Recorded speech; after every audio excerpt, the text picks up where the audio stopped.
much, Mr. Chairman. Welcome, Mr. Bisganano. Mr. Bisganano, in your opening remarks, you mentioned that last year the Inspector General reported that the error rate in Social Security was less than 1%, and it was an error rate that you wanted to improve upon. Am I right? Yes. Okay. But in his State of the Union address, listened to by millions and millions of Americans, President Trump suggested that, quote, millions and millions, end of quote, of Social Security checks are going out to people who are between the ages of 140 and 360 years old. Millions and millions of checks. You've just acknowledged what is true, is that the error rate in Social Security is less than 1%, 99 point whatever of the people who get their checks paid into the system and deserve those checks. So what I want to ask you is, do you think that President Trump was just expressing an outrageous lie, which I happen to believe, trying to undermine Social Security, or was he just grossly uninformed about the reality? So in today's video, we're going to see and we're going to break down and talk about Bernie Sanders going after Donald Trump's, the individual that Donald Trump has put together to basically be the commissioner of Social Security in the States. Let's watch it together and then we'll pack it towards the end. I think what the president was representing, which further was represented again and proven to be accurate, is that there were millions of Social Security records that did not have people deceased. Let's not play with words. What you have just acknowledged is that in 2024, the Social Security Administration paid out over 99 point whatever percent of people eligible. The error rate was less than 1%.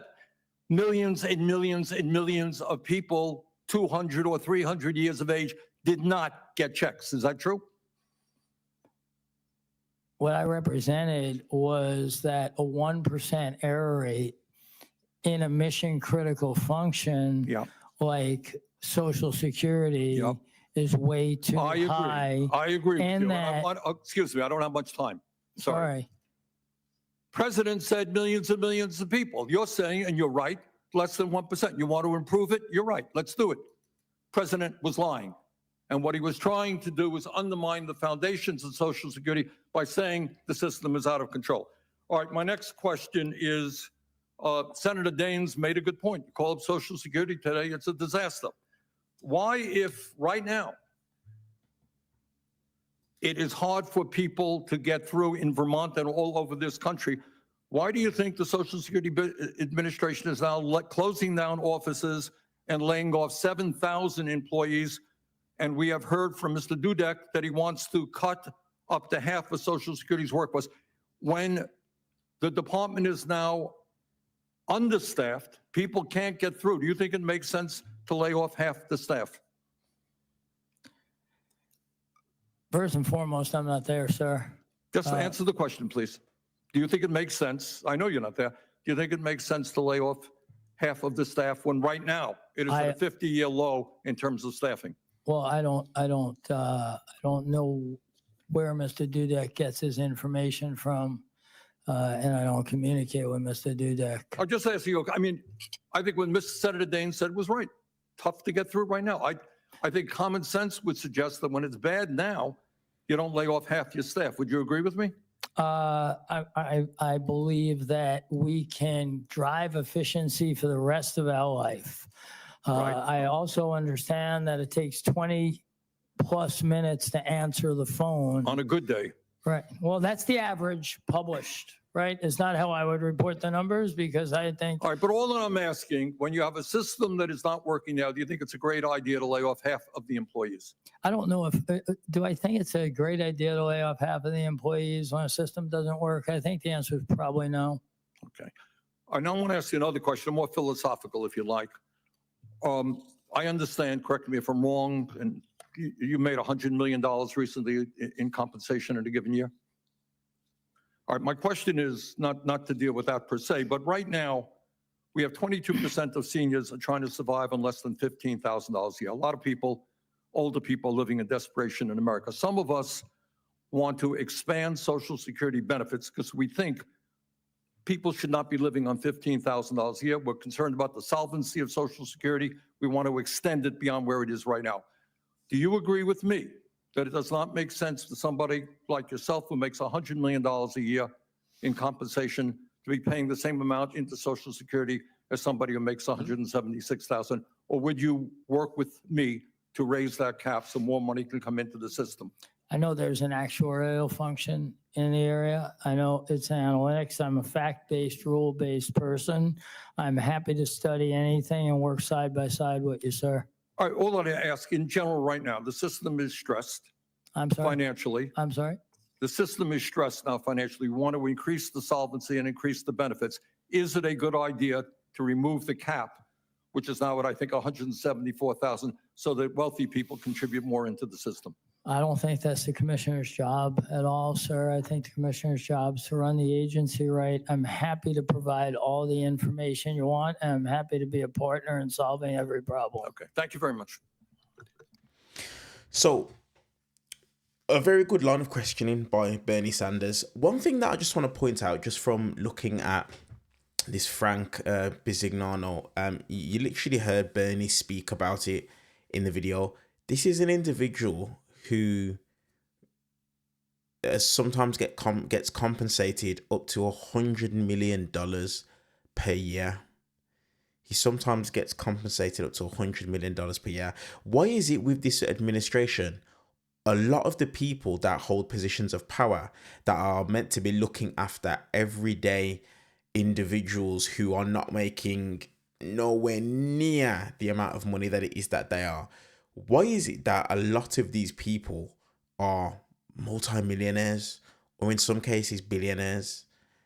See, the question we've got to ask ourselves is this: if an individual who's a multimillionaire is looking after Social Security, something that's meant to look after the elderly and that's meant to look after people that have been paying into the system on a very, very average wage, probably not even 1%. Well, not we know they haven't even earned 0.5% of what he's made in a year. How does it make sense for that individual to be looking after something so important? They can't relate. They can't relate at all. And we literally saw these people, they'll sit in these confirmation hearings and they will lie through their back teeth. They will lie. And the reason why they will lie is because they know the reality. They are literally going to go in there and do Trump's bidding. That's exactly what it is that they're going to do. Nothing more, nothing less. They're going to do exactly what it is that Donald Trump tells them to do. So sitting there and saying things, oh, I'm not there, I wasn't there, this, that, the other, it's just blatant lies. It is just blatant lies. And I like the way that Bernie Sanders said in the end, look, are you willing to work with me in regards to this? And you saw once again, he never gave a flat out, yes, I am. What did he say? I'm willing to look into things. I'm willing to study certain things. And the reason why he'll say that is because he'll, quote unquote, look into things and study things. And I guarantee he'll probably find something wrong. Listen, one of the things I've always said is, I'm not saying that if you're rich and wealthy, you shouldn't be able to be in a position of power. You shouldn't be within government. That's not what it is that I'm saying. But what it is that I am saying is that if you're an individual that gets compensated $100 million in one calendar year, how, after so many years of doing that, can you relate to individuals that aren't even getting 0.5% of what it is that you get per year? How can you relate? The chances are you probably can't. And that's the problem when you've got individuals like this, Frank Bisganano, who's going to be looking after something as important, as essential as Social Security.